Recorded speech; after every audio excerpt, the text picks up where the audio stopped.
he was just going off about some people in the congregation, which is kind of wow, okay.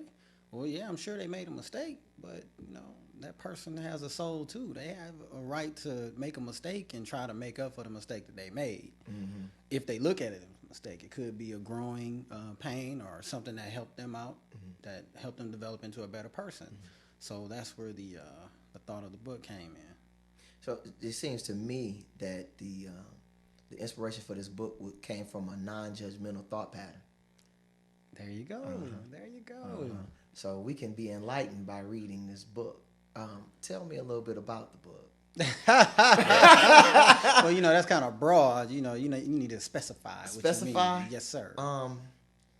Well, it says sinners have a soul too. So that obviously came from a thought that you had when you were sitting in church. So how much of this book is you? Shall I? Well, let me say this.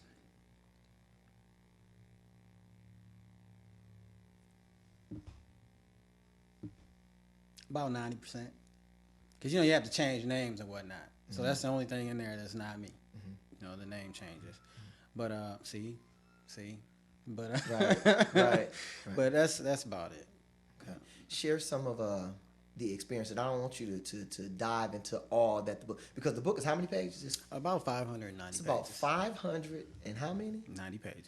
500 and that. This is a literary work. This ain't no paperback. This ain't no newspaper, no newsletter, booklet, leaflet, none of that. This is a 590-page piece of art that you wrote. So I want you to just kind of talk about some of the experiences that you share in the book. Well, the book is a chronicle. Okay. It's a chronicle of experiences I've always had with women. And it leads to a point. One afternoon, I just happened to be sitting up, just depressed, hard on my luck. And you know how it is, man. You got to pay that rent, you got to pay those bills, and the money's just not coming in. And one afternoon, I was sitting with a really good friend of mine, and we were looking through the paper, and it said, entertainers wanted. So, me, I'm thinking, okay, maybe they want me to deliver some newspapers, hand out some flyers. Nope. All it was an ad for strippers. And that is where the journey began.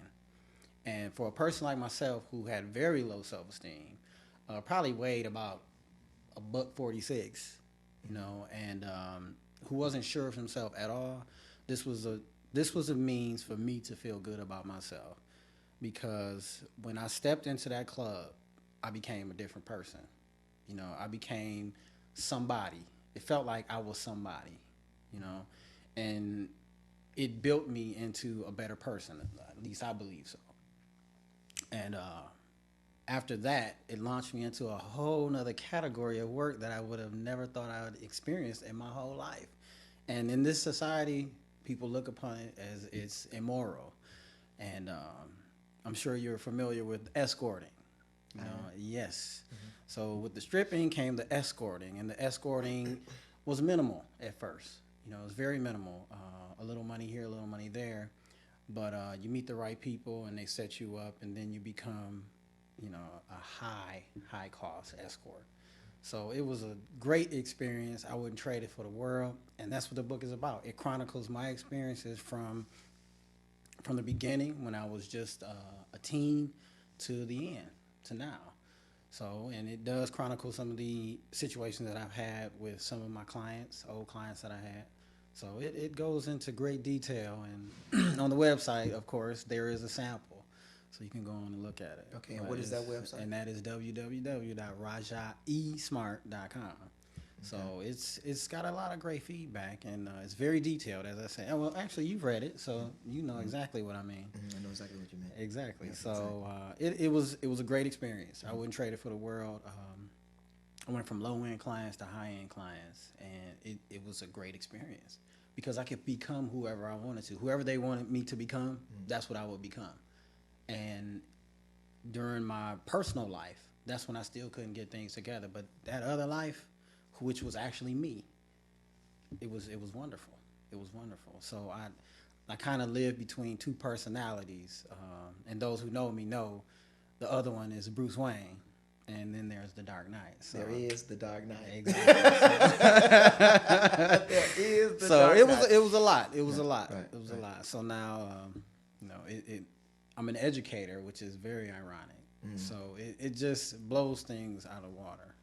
But About how long did it take for you to finish the book, and about what period of time does the journey span on? Because this 590-page journey ain't no walk in the park. Exactly. You know what I'm saying? And it's not a jog around the block either. So, I mean, about how long did it take for you, first of all, to finish the book, and then about how many years do you think that it kind of spans? Well, not to sound raunchy or anything, but from the first wet dream at 12 years old all the way up to now. Okay. You know, and now I'm 34. Okay.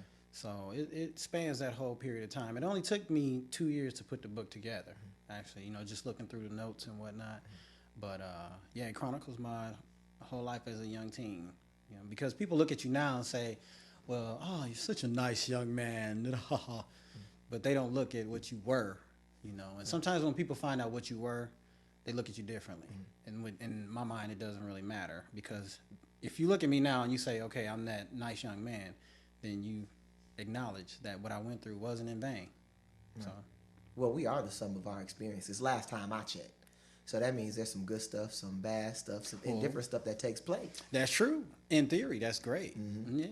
However, there's the finite human mind and how one-dimensional we sometimes act. Exactly. And we treat people out of a judgmental mindset, judging them based upon mistakes that they made or what we would see as mistakes, and not seeing them as experiences that cause us to blossom. Exactly. You know, you've got a teenager. Every teenager is going to do something that's irresponsible and, if you will, stupid. But they learn from that experience. Right. And you trying to shield them from it doesn't help them to grow. Right. It only protects them and keeps them from that experience. Right. So parents, this is some information for you. Don't try to shield your kids from too much. Let them go through some stuff and bump their head. They'll be all right. They will be all right.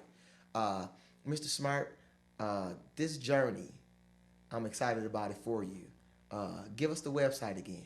www.rajaesmart.com. That's RAJAHE as in Edward SMART.com. All right. You heard it here first on Common Ground. Get the book, Sinners Have a Soul Too. Until next time, I'm Jarvis Richardson, your host, with my guest, Raja E. Smart, and trying to let you know that when people come together for the good of the community, they're on common ground. Have a good one. Good night. Vision at its best. And the Paul H. and Angela R. Herring Fund, determined to make a difference.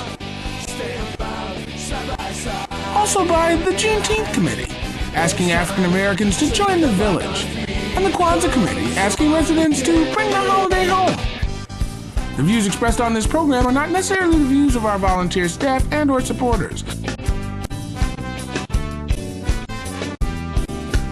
Somebody tell me why we do the things we do in church.